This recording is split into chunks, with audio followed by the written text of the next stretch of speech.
Welcome to Illinois in Focus. I'm Greg Bishop. Coming up, we'll review the week's top stories about the 95% increase in total spending by the state of Illinois over a 6-year period and continued concerns over the state's gun and magazine ban. I'll then join the Center Square executive editor Dan McCaleb to further discuss the news. That's ahead with Illinois in Focus. I'm Greg Bishop.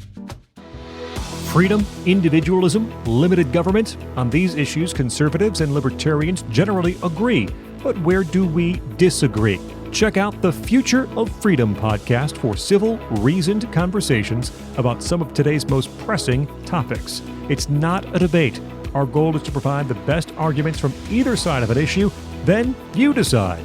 It's the Future of Freedom podcast. Find it at americastalking.com or wherever you find your podcasts. Welcome back to Illinois in Focus. I'm Greg Bishop. Here's some of the top stories from the past week. A new report from the Illinois Commission on Government Forecasting and Accountability shows a dramatic increase in overall taxpayer spending over the last 6 years. COGFA's report for fiscal year 2024, released Monday, reviews the annual budget that began July 1st. While a lot of reporting focuses on the state spending $50.4 billion in general revenue funds, overall taxpayer spending is much higher at more than $193 billion when taking into account federal and special funds. That's up from $99 billion in total spending for fiscal year 2018, an increase of 95%. Truth in Accounting's Sheila Weinberg said there was a 7% increase from 2018 to 2019. Then COVID happened, and then the floodgates just opened. The federal government threw money at everything. The states threw money at everything. So between 2019 and 2020, the annual appropriations increased by a whopping 35%. Weinberg said, with the COVID emergency over, one would think the elevated spending would decrease, but that does not appear to be the case. If Illinois' gun and magazine ban's upheld by the courts, Illinoisans may be required to register not just banned firearms, but attachments as well. A memo circulating online confirmed by Illinois State Police says for additional requirements for possession, people with, quote, assault weapons attachments must have provided an endorsement affidavit signed under oath to the ISP no later than January 1st, 2024. Noncompliance could lead to criminal penalties. Gun rights advocate Todd Vandermeide said registering parts is unworkable. For certain people, it's going to be impossible to comply. I was cleaning off a table the other day, and I started finding all kinds of parts that I forgot I had. Hammers, triggers, springs. The other issue is what he called common parts. This part will work on a shotgun that's legal. It'll work on an AR over here that's illegal. How do you delineate that? Legal challenges to the state's ban are pending in both federal and state court. And those are the top stories from the past week from Illinois. Find more online at americastalking.com. Coming up for Illinois in Focus, I'll join the Center Square executive editor Dan McCaleb. This is Illinois in Focus, a production of America's Talking Network. I'm Greg Bishop. Knowledge is power, and you deserve to know what happens in your state government. That's why the Center Square's reporting zeroes in on state authorities publishing stories that show where your money goes and who spends it. The Center Square gives power to the taxpayer by tracking politicians' use of the people's money and demanding transparency from state-run agencies. This is how the Center Square equips you, the American taxpayer, to hold your state government accountable. Sign up now for your state's Center Square newsletter at thecentersquare.com. Greetings and welcome to Illinois in Focus, powered by the Center Square. I'm Dan McCaleb, executive editor of the Center Square Newswire service. Joining me today is Greg Bishop, our Illinois Capitol Bureau senior reporter and editor. How are you, Greg? Well, Dan, down here we're getting ready for the 2023 Illinois State Fair. I can't believe it's just around the corner, and kids are going to get ready to go back to school. We've got a lot of things coming to a close here in the summer, but things are getting ready to start right back up. End of the summer busy times. I know you'll be going to the state fair to cover it. I don't know if you'll go with personally with your wife or to enjoy it, but do your best to enjoy it. Avoid those fair foods. They're not the greatest for you. No, the corn dogs, though, you got to have at least one or two while you're there. I hear you. It's tough to avoid. Greg, we're recording this on Thursday, August 3rd. Interesting story this week that you wrote about the state's budget and total taxpayer spending in Illinois has jumped 95% since 2018. Tell us more about this. So we hear every year whenever the budget's being put together about how much the state is going to spend. And a lot of the reporting, it really focuses on the state's general revenue fund. And that's money derived from the state's income tax and sales taxes that the state collects for local governments and a whole bunch of fines and fees and those types of things. And every year, the media, they report on the state budget is, one year it was $39 billion, and then another year it was $42 billion, and then the following year just keeps going up and up and up. This year's state budget for the General Revenue Fund, the budget that started July 1st, the General Revenue Fund is set to spend $50.4 billion. But what's not reported regularly is the entirety of how much the state spends. And that includes federal pass-through dollars for things like roads and education. You've also got more than 600 special funds that the state has with billions of dollars in them. And they range from everything from where fees go for certain types of operations or where, certain line item taxes will go into a special fund set aside. And when you really take into consideration all of the taxpayer spending, be it from state coffers or be it from federal pass-through dollars, the actual number is much, much higher than what's typically reported every year whenever they put out the budget numbers. So we've been aware of this. It's always the case that we hear just the General Revenue Fund spending. But one report that came out this week from the bipartisan Illinois Commission on Government Forecasting and Accountability, it looks at the 2024 budget that started July 1st. So a month in, they review the budget. The 170 some odd page reports gives an overview of the budgeting process and the timeline and the budget bills that were ultimately passed and a little discussion about how the money is appropriated. And it even goes through line by line as to how many state agencies are getting how much money and all the different programs. And it's a good report to review for how money is planned to be spent. But there's one chart in there that was really eye-opening. And it talked about total appropriations.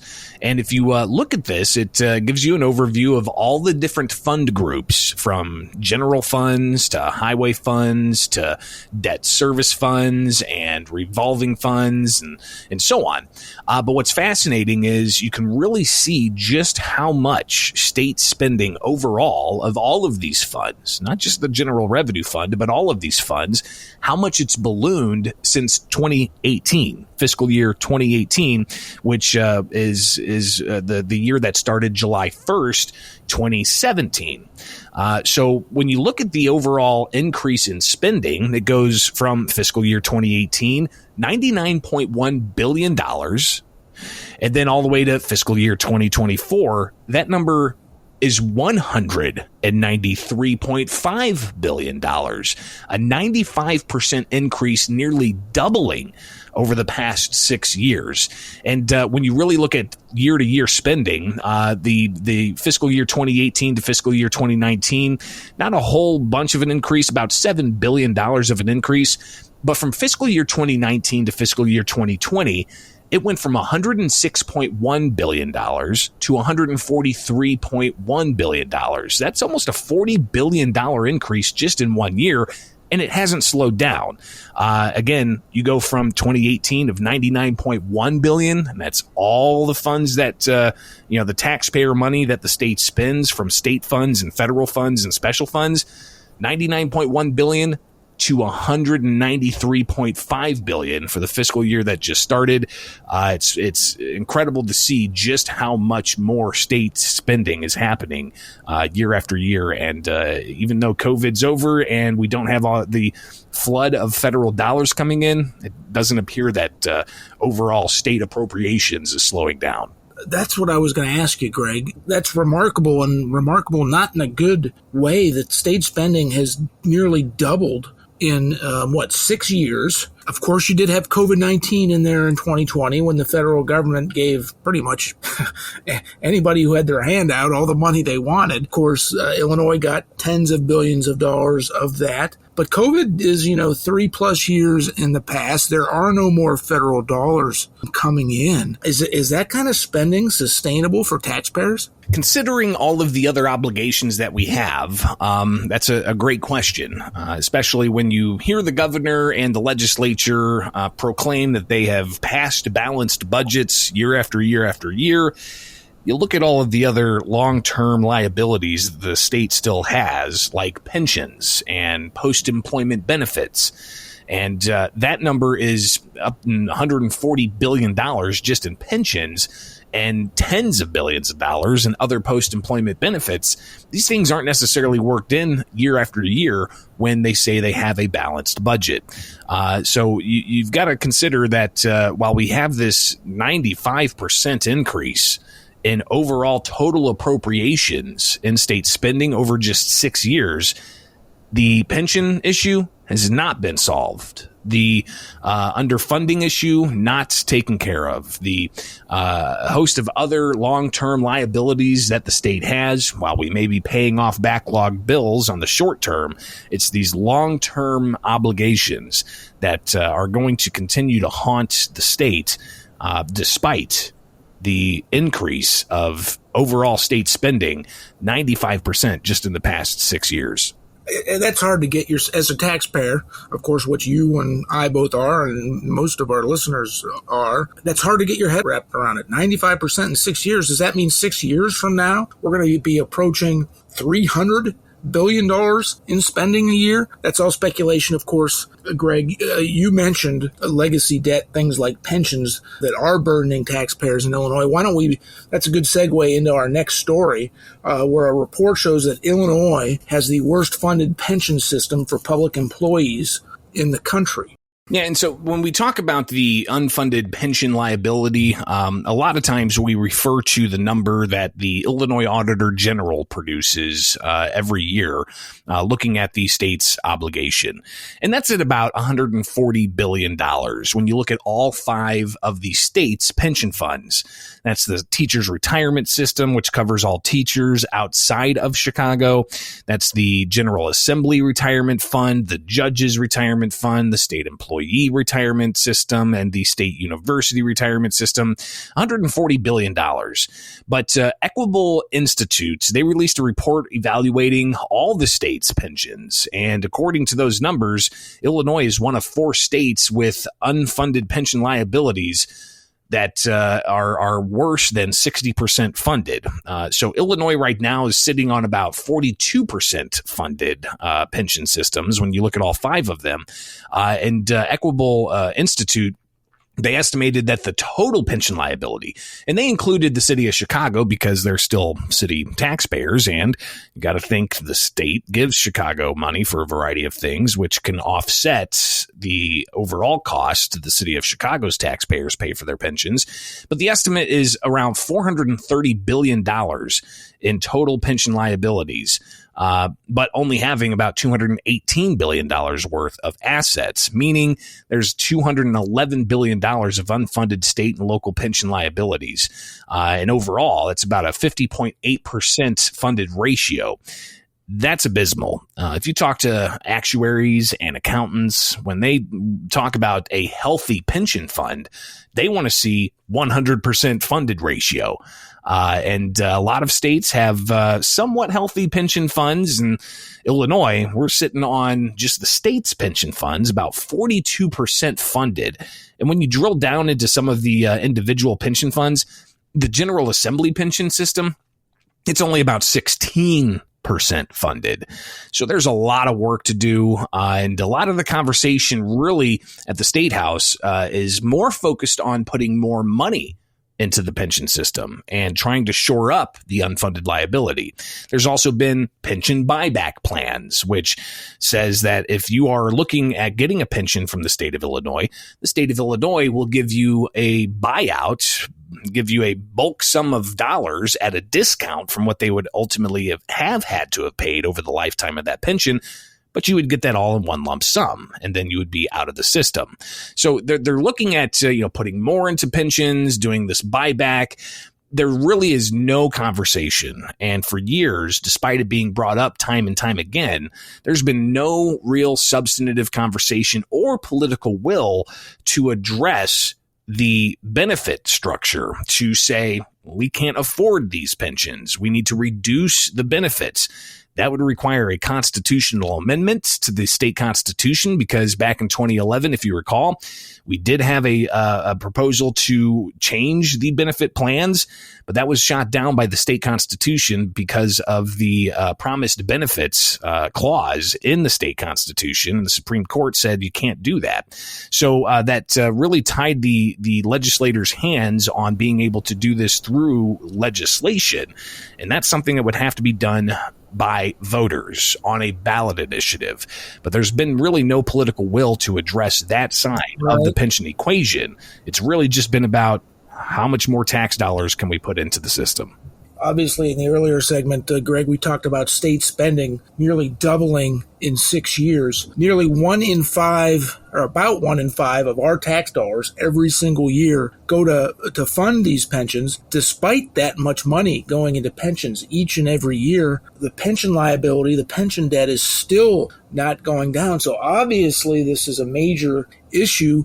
You referenced the legislature having no appetite, really, to make significant changes. At some point, something's going to break if there aren't reforms to the public pension system. It just can't be sustainable over decades. You and I and listening taxpayers right now are paying for it. Are we going to pass this burden on to our children and our grandchildren because we keep kicking the can down the road on pension reform? That's a rhetorical question, Greg. I'm not expecting you to answer it. You've been covering the pension issue in Illinois for a long time. We've been talking about it on Illinois in Focus and writing about it at the Center Square for a long time, and it just doesn't seem there's any solutions, at least not in the near future. And people notice, credit rating agencies notice, whenever we get credit reports from the agencies like Fitch or S&P or Moody's, if they're looking at Illinois' finances, it is guaranteed that they're going to highlight just how much legacy pension debt there is and how that's a significant factor